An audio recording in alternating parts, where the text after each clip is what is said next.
보통 이제 박해는 이 정권에 저항하면 박해가 일어나잖아요. 그때는 헨리 8세가 통치하고 있을 때인데 수장령을 내렸어요.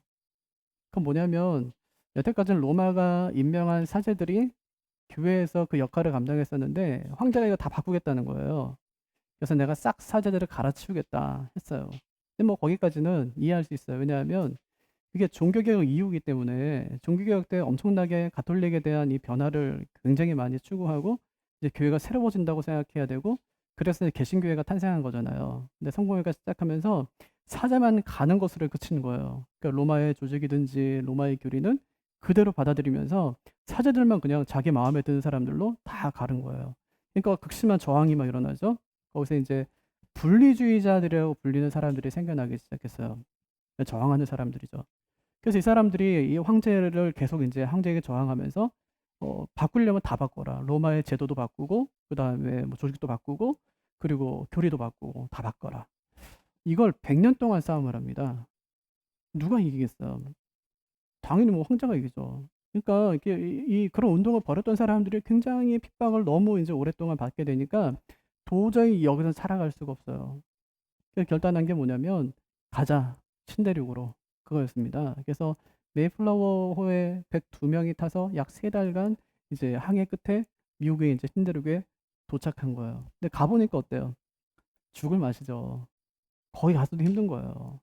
그러니까 가는 내내 힘들지만 작은 배 타고 가니까 가는 내내 힘들지만 도착했는데 당장 먹을 게 없어요. 또 도착했는데 전염병 걸리는 거예요. 뭐 괴혈병 이런 거 있잖아요. 막 피가 막 나고 그다음 뼈가 막 뒤틀리고 이런 병에 걸려요. 102명 중에 첫 해에 48명이 죽습니다. 그래서 2002년도에 가이드 포스트에 미국의 청교도들이 신대륙에 도착한 첫 해 어떻게 살아남았는가 하는 기사가 실렸어요. 그 기사의 제목대로 이 뭘 의미하냐면 그들이 어떤 고통을 겪었기에 감사하지 않고는 견디지 못했는가 하는 거예요. 그들이 어떤 고통을 겪었기에 감사하지 않고는 견딜 수 없었는가. 좀 이상하죠, 그죠? 그들이 어떤 기쁨을 맛보았기에 감사하지 않고는 견딜 수 없었는가는 이해가 돼요. 하지만 그들이 어떤 고통을 맛봤기에 또 겪었기에 감사하지 않고는 견딜 수 없었는가 하는 것은 이해되지 않는 거예요. 하지만 그들이 그렇게 극심한 고통 속에서도 그들이 견딜 수 있는 힘이 어디서 나왔냐면 감사예요. 감사하지 않았다면 극심한 고통을 견딜 수 없었을 거라는 그런 말씀을 해주는 것입니다. 그러니까 그들의 감사는요, 안전하게 도착했기 때문에 하는 감사 아니에요. 대학에 합격해서 하는 감사 아니에요. 낙방했는데 감사해요. 승진해서 떨어졌는데 감사해요. 이상하죠? 이번에 실패했는데 감사해요. 완전 삶이 무너졌는데 감사해요. 그러니까 이제 그 기자가 이상한 거예요. 첫 해에 살아남았던 그 이유가 뭘까?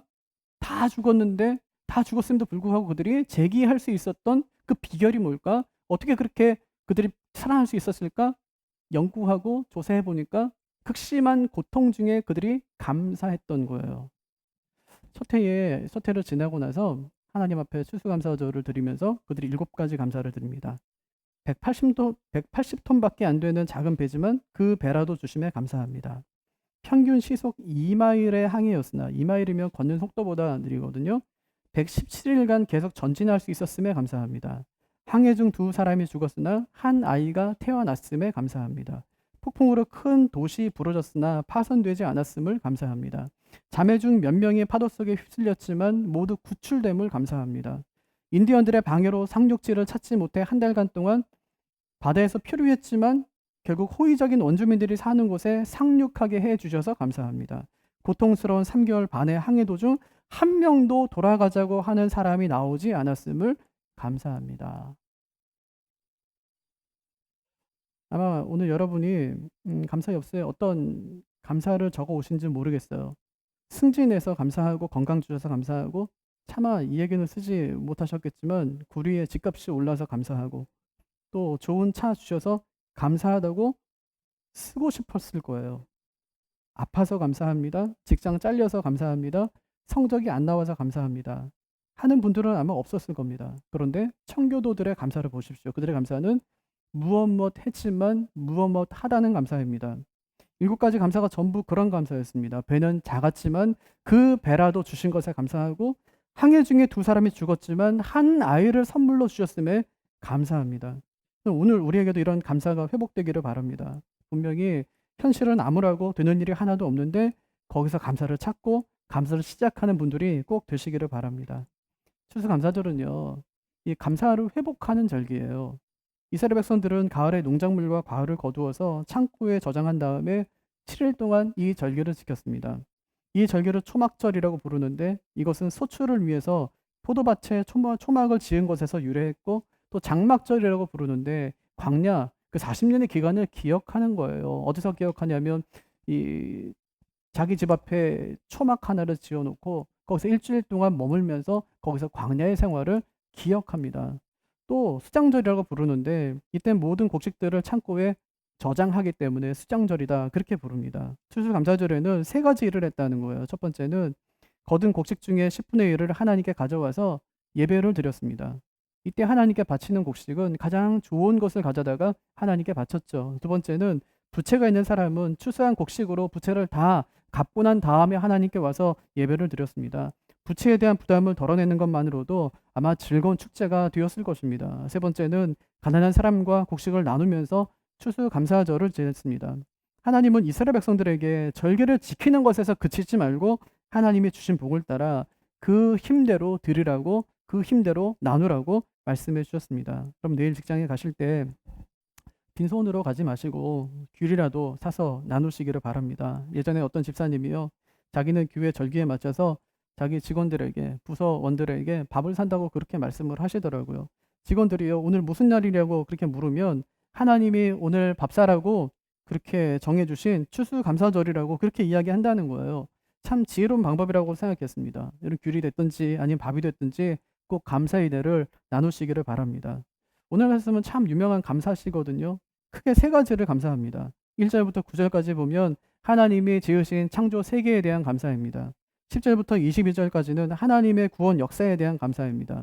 23절부터 마지막 절까지는 내 생애에서 일어난 사건들에 대한 감사입니다. 시인은 먼저 이 창조 세계에 대한 감사를 합니다. 성경을 먼저 딱 펴면 창세기 1장에 보면은 태초에 하나님이 천지를 창조하시니라 그렇게 말씀하시죠. 요한복음 1장 1절을 보면 태초에 말씀이 계시니라 그렇게 말씀하시죠. 히브리서를 보면은 이 말씀이 살아있고 운동력 있다 이제 그렇게 말씀하시죠. 운동력 있는 그 말씀으로 하나님의 세상을 창조하셨다 이제 그렇게 말씀하시는 거예요. 그러면 세상이 어떤 신이 내가 세상을 창조했어라는 신이 어디 있습니까? 네, 하나님께서는 창세기 첫 장 1절을 시작하면서 선언하십니다. 태초에 하나님이 천지를 창조하시니라 그렇게 말씀하셨어요.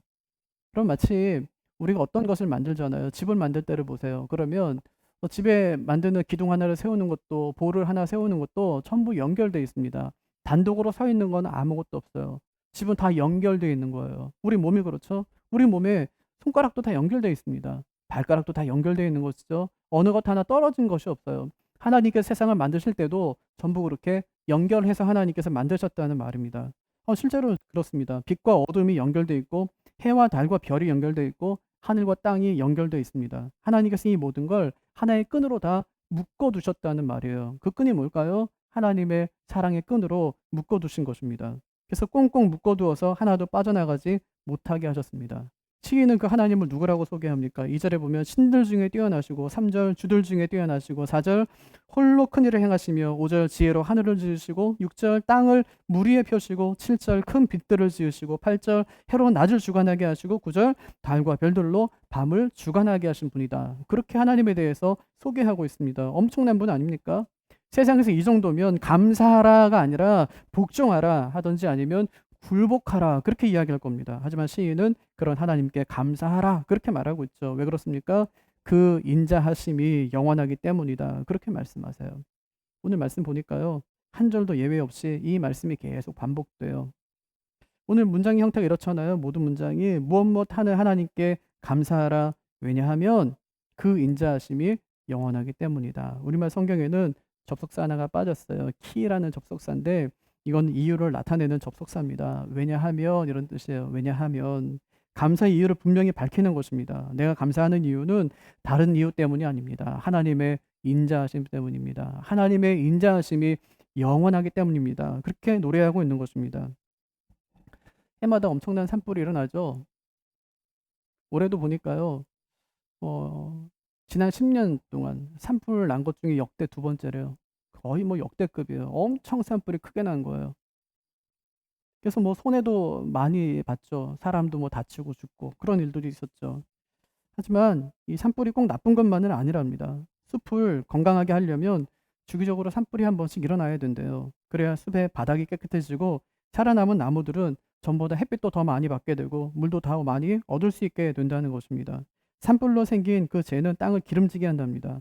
그렇게 되면 나무들이 더 튼튼하게 자란다는 거예요. 하나님께서는 이 모든 것을 생명의 끈으로 묶으셔서 더 건강하게 자라게 하십니다. 산불이 나면 나무는 아프죠. 하지만 그 아픔이 나무를 더 튼튼하게 자라게 한다는 것입니다. 아픔보다 생명이 더 끈질김을 우리가 보게 되는 것이죠. 요즘 우리를 아프게 하는 사람들이 있을 것 같아요. 아프게 하는 사람, 나를 힘들게 하는 사람들이 있습니다. 여러분 근데요, 그때 해석을 좀 잘해야 돼요. 아픔이요, 영적인 비료예요. 짜증이 나고 힘들고 아프지만 그 아픔이 있어야 스토리가 생기고 스토리가 생겨야 인생이 더 단단해지는 것입니다. 그럼 누구에게나 아픔은 있습니다. 아픔을 통해서 성숙해져 가는 것입니다. 그러니 아픔을 꼭 나쁜 거다 그렇게 생각하지 마시기를 바랍니다. 아픔이 나를 돌아보게 하지 않습니까? 주변을 정확하게 하게 하지 않습니까? 그래서 아픔과 성숙은요 한 쌍이에요. 아픔이 있어야 성숙하는 것입니다. 아픔의 깊이만큼 성숙해져 가는 것입니다. 그래서 아픔은요, 영적인 비료예요. 아픔을 비료 삼아서 더 성숙해져 가는 분들이 꼭 되시기를 바랍니다. 하나님은요, 우리를 관계 속에서 살게 하셨습니다. 이 관계의 틀을 깨닫는 것이 감사에 이르는 첫 번째 길이에요. 물의 입자를 보신 적이 있으신가요?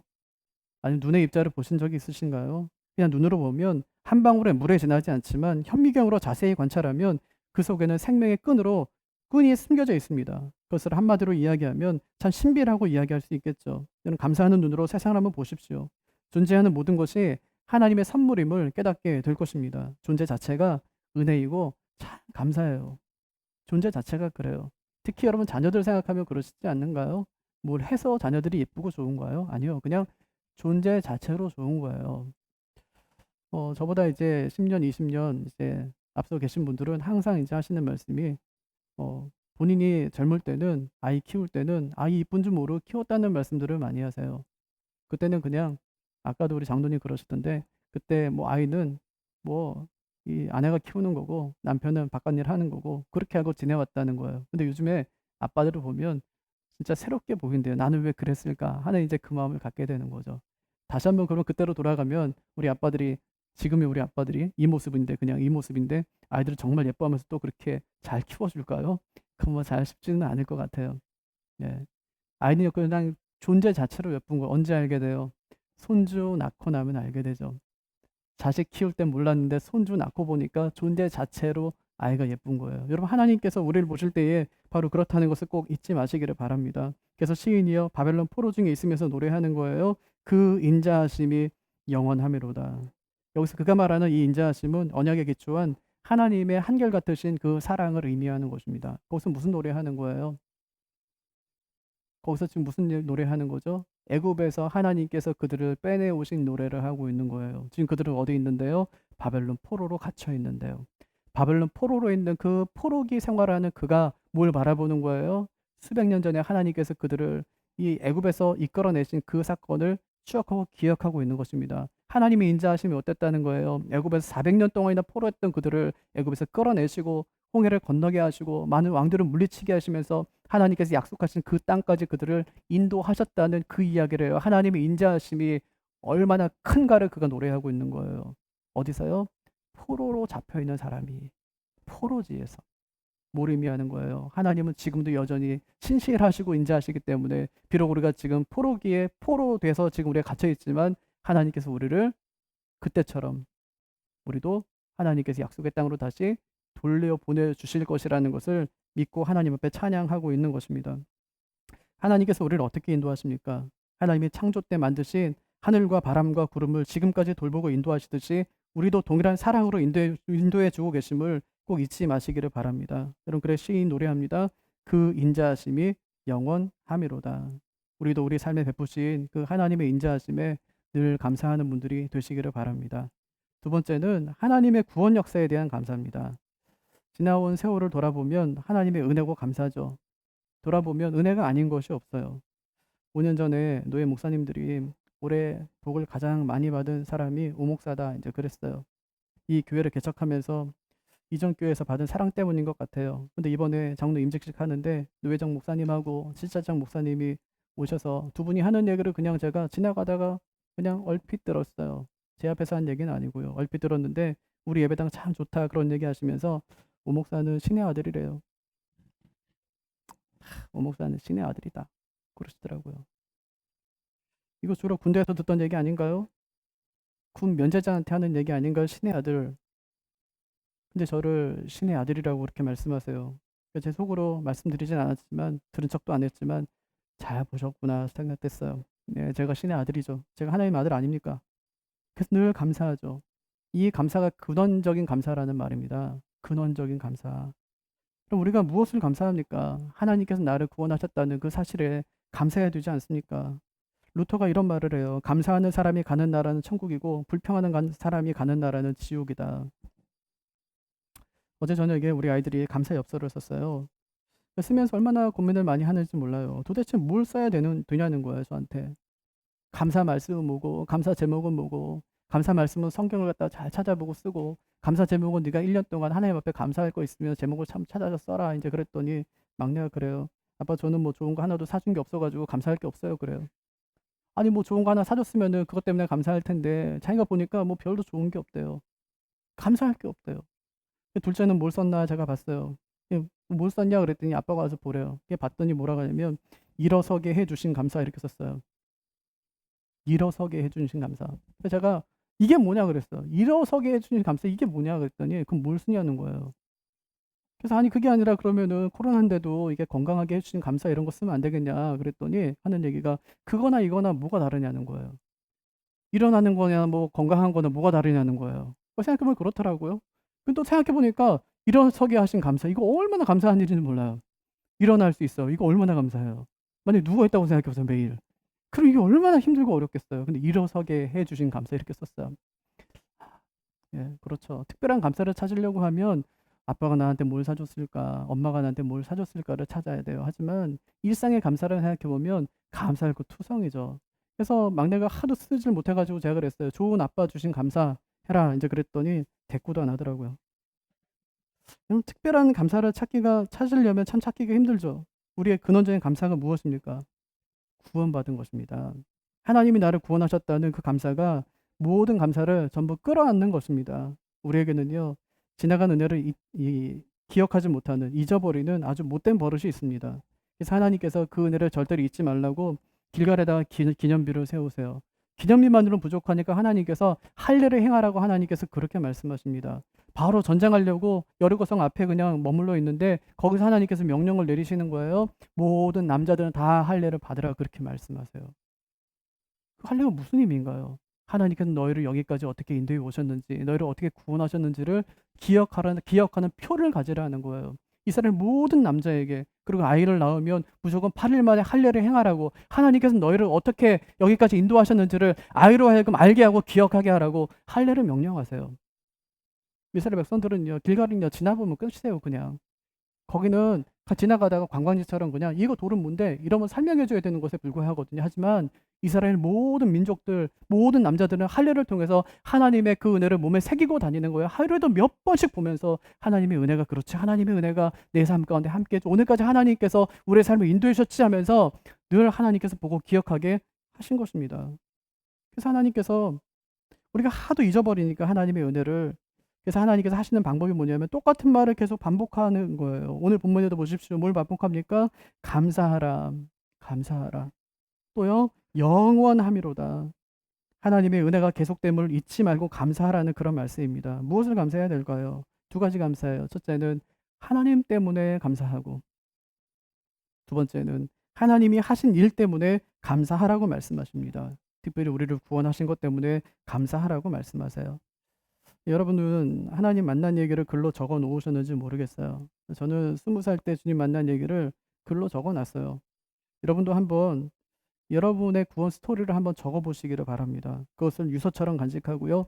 기회가 날 때마다 읽고 또 읽어서 나를 구원하신 그 은혜를 한시도 잊지 말고 사시기를 바랍니다. 그때의 눈물을 기억하고 그때의 다짐을 잊어버리면 또다시 우리 인생의 결핍이 찾아올 때 감사하지 못하고 절망하고 낙심하는 그런 인생을 살게 될 것입니다. 나를 구원하신 그 은혜에 감사하며 사는 분들이 꼭 되시기를 바랍니다.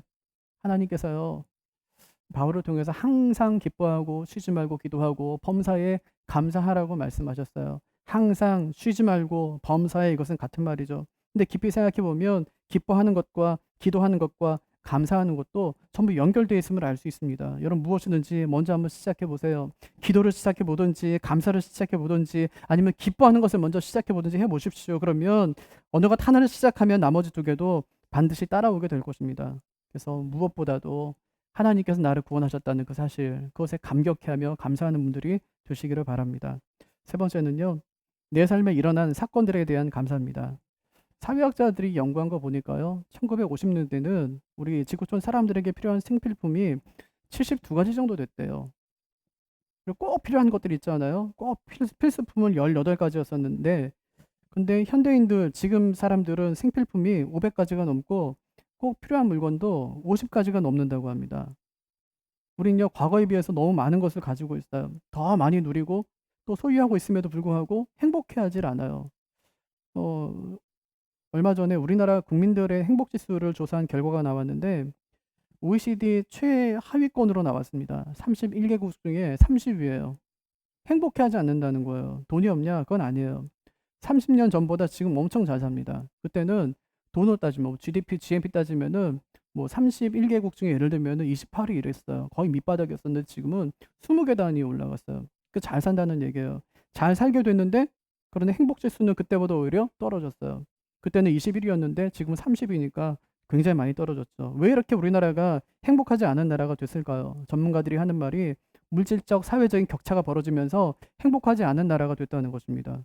여기는 집값이 5억, 6억 이렇게 해요. 그런데 이쪽으로 길 하나만 건너면 10억, 15억씩 하는 거예요. 그러니 여기 사는 사람들이 뭐가 행복하겠어요? 길 건너 사는 사람에게 집값 비싸다 죽겠다 이렇게 하면은 거기서 강 하나만 건너면 20억, 30억인데 뭐가 좋냐고 이제 그렇게 이야기를 해요. 어느 누구도 행복하지 않은 것입니다. 여러분, 왜 그럴까요? 감사를 잃어버렸기 때문에 그렇습니다. 여러분, 감사가 있으면 부족해도 풍성하지만 감사가 없으면 풍성해도 부족한 법입니다. 행복의 소유는 행복은요, 소유의 문제가 아니라 감사의 무게와 비례한다는 말이 있습니다. 여러분, 감사하시기 바랍니다. 감사하면요, 예뻐져요. 감사하면 하늘이 다 잘 됩니다. 하나님이 도우시기 때문에 그런 것이죠. 시편 오늘 말씀은 매절이 하나님을 향한 감사입니다. 오늘 말씀은 26절까지 있지만 아마 여러분 지난 주간에 27절을 써오셨을 거예요. 28절을 써오셨을 겁니다. 두 절을 써오셨을 것 같아요. 어떤 것들로 27절과 28절을 채우셨는지 모르겠어요.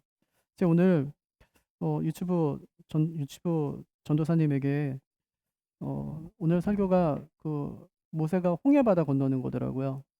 그래서 제가 물고기를 한 마리 좀 놔도 달라고 했어요. 그랬더니 이걸 오린 거예요. 몇 주 동안 이걸 계속 오리는 거예요, 물고기를. 그래서 나중에 이제 그 바다를 갖다가 비늘로 막 표현하고 그러면서 막 홍해바다 건너고 할 때 아이들 밑에다가 물고기도 깔아놓고 막 이렇게 해서 설교를 갖다 막 하는 것 같아요. 오리는데 참 시간이 많이 걸리더라고요. 출력도 해야 되고 또 아이들은 색칠도 하고 이러면서 하는 거예요. 뭐 이걸 만약에 똑같은 물고기를 100마리 만든다고 생각해 보십시오. 어떻게 만들면 될까요? 아마 이런 종이에다가 대고 오리면 되겠죠. 이렇게 대고 오리면 똑같은 물고기가 아마 100마리가 나올 것 같아요. 그런데 만약에 생각해 보세요. 이걸 대고 오리지 않고 여기서 오린 걸 가지고 그 다음 장에 대고 그리고 이걸 가지고 또 그 다음 장에 대고 그린다고 생각해 보십시오. 어떻게 될까요? 처음에는 똑같은 물고기 100마리를 만들려고 했다가 나중에 100마리를 다 만들고 나면 이것과는 전혀 크기가 다른 100마리 물고기가 될 거예요. 그러니까 똑같은 물고기를 만들기를 원하면 원본을 대고 그려야 돼요. 이 다음 장도 그 다음 장도 원본을 대고 그려야 똑같은 물고기를 만들 수 있는 것입니다. 그럼 저는 우리의 삶도 그렇다고 생각해요. 뭘로 우리의 삶을 그리면 좋을까? 뭘로 우리의 삶을 오리면 좋을까? 하고 생각할 때 감사로 여러분 오리시기를 바라요. 항상 어떤 순간이고 어떤 상황이든지 감사를 대고 그리시기를 바랍니다. 가정에서도 감사부터 시작하세요. 교회에서도 감사부터 시작하세요. 직장에서도 감사를 대고 직장을 오르기 시작하는 거예요. 그렇게 살아가다 보면 하나님께서 감사로 가정에서도 직장에서도 교회에서도 채워주실 줄 믿습니다. 그렇게 꼭 사시기를 바랍니다. 여수 예양원을 가면 손양원 목사님 기념관이 있는데 거기 보면 목사님이 평소에 사용하시던 성경과 또 찬송과 설교 노트 같은 것들이 전시되어 있습니다. 그런데 그 옆에 흰 봉투 하나가 놓여져 있는데 별 생각 없이 그냥 지나칠 수 있지만 가만히 들여다보면 거기에 글씨 하나가 작게 적혀 있습니다. 감사 헌금 1만 원. 목사님이 두 아들 장례식 치르고 주일에 바친 헌금 봉투입니다. 당시에 10,000원이면 목사님 10년치 사례에 해당하는 금액이래요.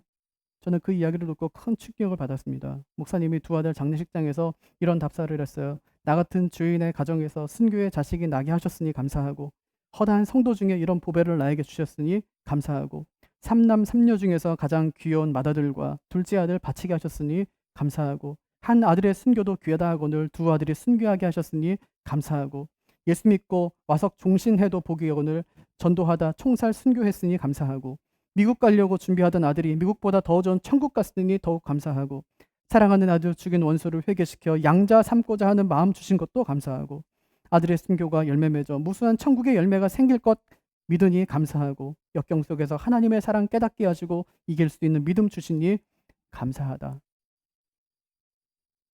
이것은 극심한 고통 중에서도 거룩한 사랑을 실천하고자 했던 손 목사님의 진실한 고백이었습니다. 어떻게든 그리스도의 사랑을 실천하고자 했던 목사님의 고백을 그 자리에 들은 모든 성도들이 눈물바다를 이루었다고 합니다. 그리고 주일에 10년치 월급을 드리면서 하나님께 감사하는 그의 모습을 보면서 과연 그의 감사는 어떤 감사였을까 하는 생각을 해보았습니다. 그러다 문득 그의 감사가 오늘 시편 기자가 말하는 그 감사가 아니었을까 하는 생각을 해보았습니다. 여호와께 감사하라. 왜냐하면 내게 좋은 일을 행하셨기 때문이 아니라 그 인자하심이 영원하기 때문이다.